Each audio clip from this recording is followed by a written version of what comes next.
අයිබෝවන් ඔයාලා මේ රැඳිලා ඉන්නේ ක්‍රොෂේ කලාව නැත්තම් ගෙතුම් කලාව උගන්වන පාඩම් මාලාවත් එක්ක.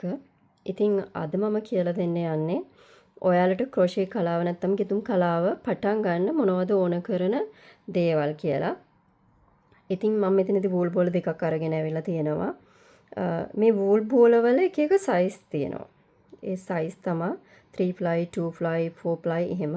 ඉතින් ඔයාලට මෙහෙම වූල් එක මෙහෙම පොඩ්ඩක් අකිස්ස වෙන් කරලා බලනකොට මේක මේ නූල් 4කට ගැලවෙනවා. මේ නූල් 4ක් එකතු කළා තමයි මේක අඹරලා තියෙන්නේ. ඒකට මේකට අපි කියන්නේ 4 ply එක කියලා. ඉතින් ඔයාලා මේක බැලුවොත් ඔයාලට පේනවා මේක නූල් 5ක් එකතු කරලා තමයි අඹරලා තියෙන්නේ 1 2 3 4 5යි. ඒතර මේකට කියන්නේ 5 ply කියලා. ඉතින් තව තියෙනවා 2 ply 3 ply එහෙම.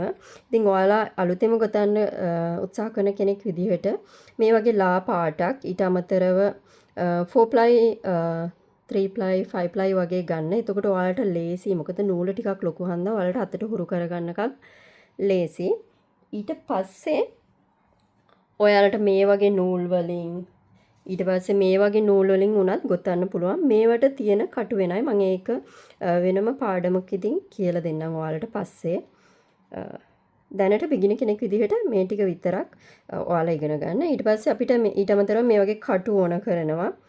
පොඩි කතුරක් ඊට පස්සේ මේ වගේ කටර් එකක් හරි කතුරක් හරි මේ නූල කපා ගන්න.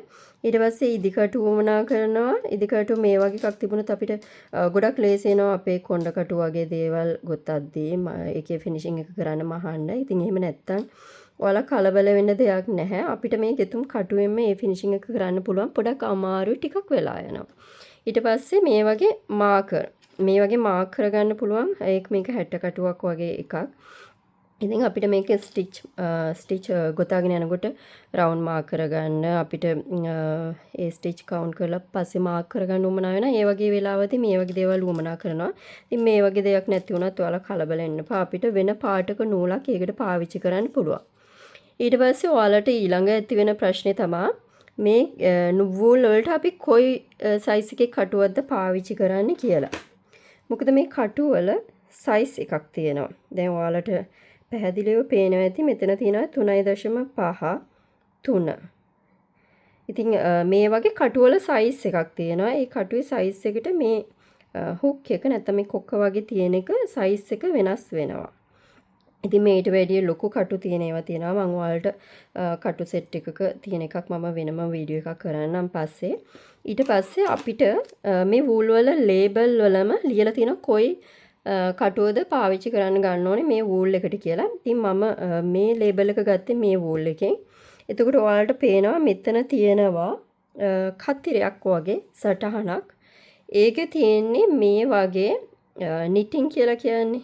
එන්නේ ඒකට පාවිච්චි කරන කටු සයිස් එක තමයි එතන සඳහන් කරලා තියෙන්නේ. ඊට අමතරව ඔයාලට පේනවා ඇති මෙතන පොඩි ක්‍රොෂේ හුක් එකක් ඇඳලා තියෙන පොඩි ලයින් එකක් වගේ එකක්.